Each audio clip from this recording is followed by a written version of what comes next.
avoid that job at all costs. Let's talk about money.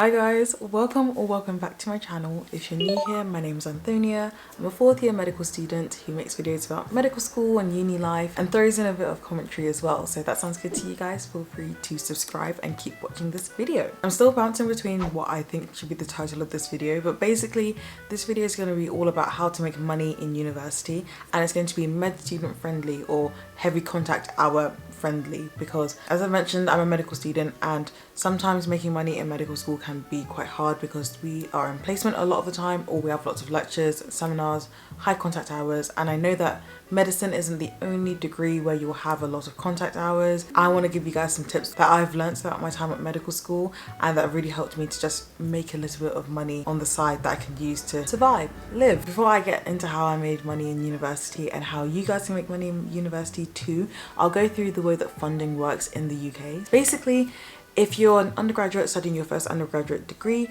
then you'll get student finance, which is assessed on your household income. So if you live with your parents, then it's based on your parents' income. If you're independent, then it's assessed on the money that you make. If you're married, then it depends on like what you and your spouse make. And that basically gets all totted up and you get a certain maintenance loan that you can live off of. Plus your tuition fee is normally paid for the first 4 years of your studies. After 4 years of undergraduate study, then you're kind of on your own, finding ways to pay your tuition. So you either have to self-fund it, or depending on the course you're on, you might be able to get funding from elsewhere. With medicine, we get the NHS bursary. The NHS bursary is able to pay for your tuition fee and offer a little bit of money towards your living costs as well, but not too much. Student finance and the NHS bursary, as far as I'm aware, only really works for people who are home students. Basically, if you're not, then you have to find another way to make money. So if this applies to you, that's more reason for you to watch this video. If you are receiving money from student finance for your studies, then you probably would have experienced something similar to what I experienced, which is the fact that your maintenance loan really doesn't cover all that much. In first year, I remember that my maintenance loan didn't even cover my rent. I think it covered just about half of my rent, so I had to depend on my parents. Because I'd worked my gap year and I'd saved up a bit of money, I had a little bit of money for my first year living costs and stuff as well. But it's a good idea to try and make some money outside of what student finance is going to give you to live off of, so you can eat, have a roof over your head, get to placements, go socialize with your friends, just actually have a good living experience at uni. A key thing to bear in mind: your education comes first. Your studies come first. University is a time for a lot of people where you'll be at your brokest, but at the end of the day, you are here for your education, so you must try and prioritize that as much as possible. That's just a key little tip that I want to put in before we actually get into this video. I feel like I've rambled on enough about finance, so without further ado, let's actually get into this video and get talking about some of the ways that you guys can make money in university. The first way to make money in university that I have found has been literally the best way for me, probably one of my favorite ways, is working for your university. There are two main ways that you can work for your university. You can be a student ambassador for your university, or you can work in a more traditional sense of getting a job behind the bar or assisting with the running of a university shop or something like that. I'm going to talk about the student ambassador role first. Honestly, becoming a student ambassador is probably one of the best things I have done since becoming a university student, and it's been very, very rewarding financially, but also in building other skills for me, like my confidence, public speaking skills, all of that stuff. One of my favorite things about working as a student ambassador, and also just working for your university in general, is the fact that your university is in most cases a very flexible employer, because they understand that you are at university to study. They will be a lot more receptive to the fact that you might not be able to work a regular shift pattern, or you may have availability on certain days and not other days. As a medic who is on placement a lot of the time, that's definitely been very, very useful for me. I'm pretty sure literally every single university has student ambassadors. When you visit universities on open days and applicant days, all that sort of thing, you will often speak to students there who are talking about how they feel about the university, to give you campus tours or give you talks. All those people are most likely student ambassadors, and they're most likely getting paid for doing what they're doing. If you're at your institute institution, there is most likely at least one reason that you chose to go to this university. So I would say that it's something that almost anyone can get involved with. I found it to be a really good way to give people advice that I wish I had known before I started even applying to universities and considering places to go. You get to meet so many different people. One thing about medicine is that it can be quite an isolating course, that you only speak to other medical students, but through my job as a student ambassador, I get to talk to people who study at all levels, undergraduate and postgraduate, and who study a range of degrees. You can learn so much from people who use different skills on a day-to-day basis. I really enjoy it. I've had opportunities to give campus tours, which is very good cardio-wise. I normally clock a lot of steps on open days. I've given talks to lecture theatres full of prospective students and their parents and guardians, which has been very daunting but very rewarding. Like, I definitely feel a lot more comfortable speaking in front of crowds now. My favourite thing to do as a student ambassador is actually work clearing. If you guys have ever experienced clearing, which is where on A-level results day you can call up to universities and try and get onto courses that you haven't already applied for through UCAS, on the day and the days after, in most cases the person that you speak to first on the phone is a student ambassador who's trying to take down all your details and see whether you meet the minimum requirements for that course during clearing. I really enjoy these days because we wake up really early, we get a nice lunch from Greg's, courtesy of the university, and even though you spend the whole day kind of chatting on the phone, you actually feel like you're helping people to hopefully get places at university, which I just really enjoy. Most people think that you need to be massively extroverted to be a student ambassador. Obviously, you can probably tell from my videos that I'm quite a chatty person, full stop, but I don't think that you have to be massively extroverted or be a really big fan of talking to loads and loads of people right off the get-go, because I know people who are ambassadors who are actually quite quiet, but then when they lead their campus tours, they're really good at connecting to people on an individual basis. Being in this role definitely improves and increases your confidence levels anyway, because you're kind of forced to. You have to just talk to people that you've never seen in your life and tell them all about yourself and your degree and why you chose your university. So I think it's a very valuable experience. There might be requirements that you're expected to meet. At my university, I have to do at least 2 open days per academic year, and I also have to make sure that I do at least a couple of shifts each term, just to make sure that it's logged that I'm still an active student ambassador. But in reality, a couple of Saturday shifts, a couple of Friday shifts, or if you have time in the week, maybe a Wednesday afternoon shift, isn't really that bad. I would really recommend you guys getting involved with becoming a student ambassador. So the other half of working for the university is working in a more traditional sense. So you can work in a guild / SU shop or bar, or just even trying to get a part-time job behind a desk in an office somewhere working for your university, which I didn't realize you could do, but I have quite a few friends who've done this. Again, you're working for the university, they're normally quite understanding about the fact that you will need to be flexible and that you may not have time to work the same hours every single week because timetables might change. So I would really recommend trying to look into that as well. I have a lot of friends who are even in their final years of medical school, dental school, veterinary school, or who are doing masters and things where it can be quite course load intensive, and they are still able to keep up jobs working for the uni because of the flexibility. So yeah, definitely look into that. My next tip for making money in university is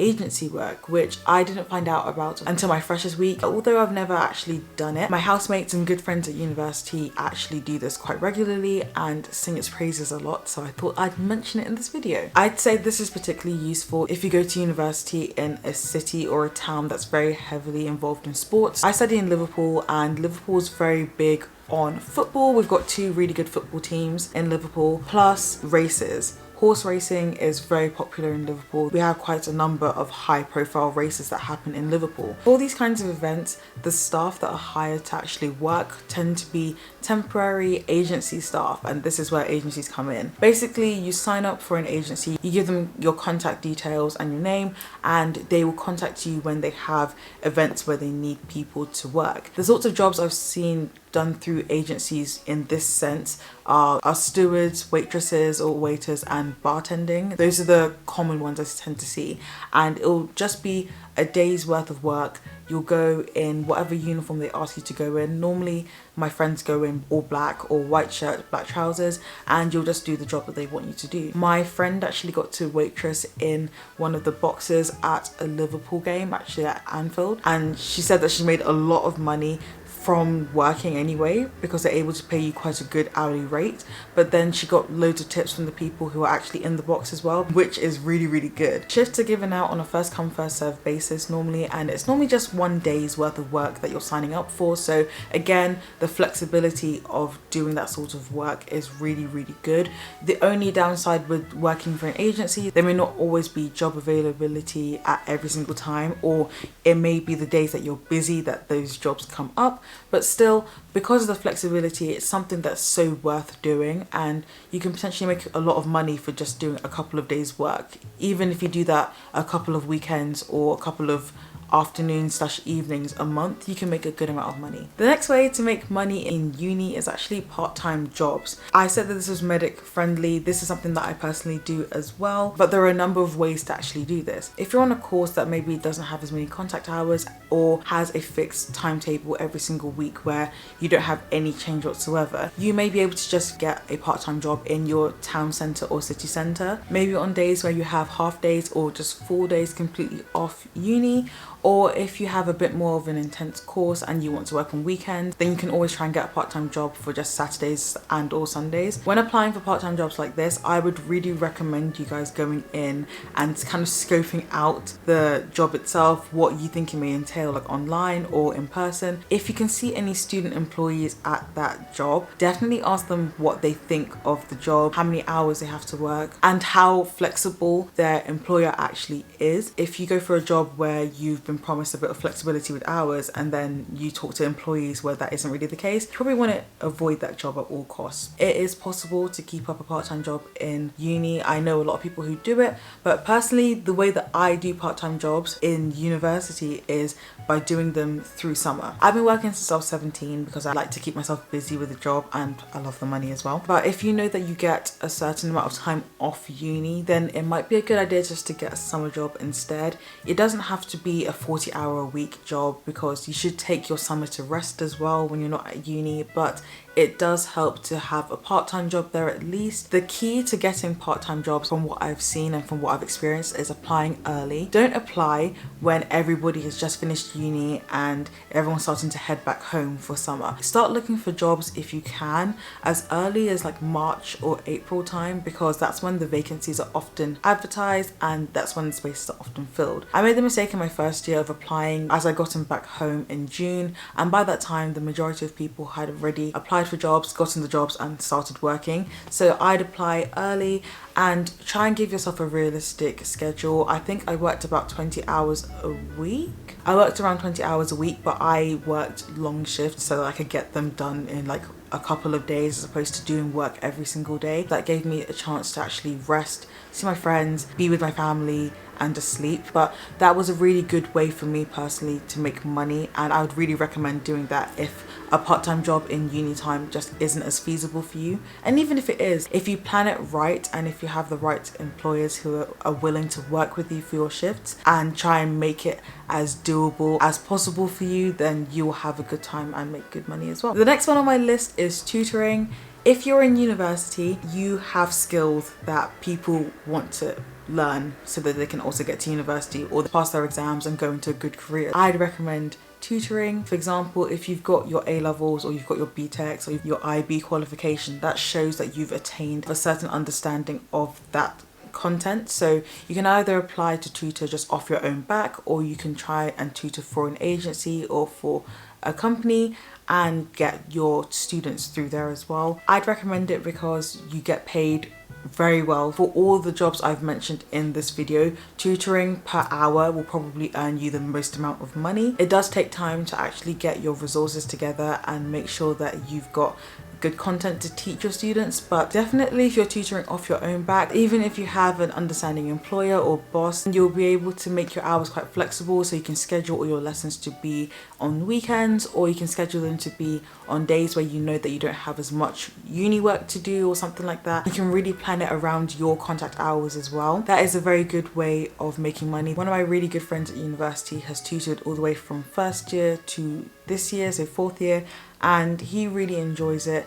He's made a decent amount of money from it as well, so I'd really recommend you guys getting into it, and getting into it early if you can, because as you get through university your time diminishes. So if you can try and do at least a little bit in first year, then you're in the routine of working as well, and you can try and fit it a bit easier around your schedule. Final thing I'm going to put on my list, just as a little aside, is to look into bursaries and scholarships. When I was applying for uni, I remember applying for student finance and kind of just leaving it there, but if you look, and it does involve searching quite hard, there are definitely bursaries and scholarships out there for people. It's not always the most amount of money, they're not always available to a lot of people, but it's always worth having a look and applying to see whether you can get that as well, just as extra income. Also, if you have a talent or a skill that you can use to make a bit of money, then use it. I've seen people catering and baking. I've seen people starting up their own videography companies, getting paid to film events and things. If you can DJ, try and DJ on the side. Obviously, a lot of this depends on you getting equipment and deciding your rates and trying to get in contact with people who would hire you. But if you have a skill that you can monetize, then try and do that as well. That brings me to the end of this video.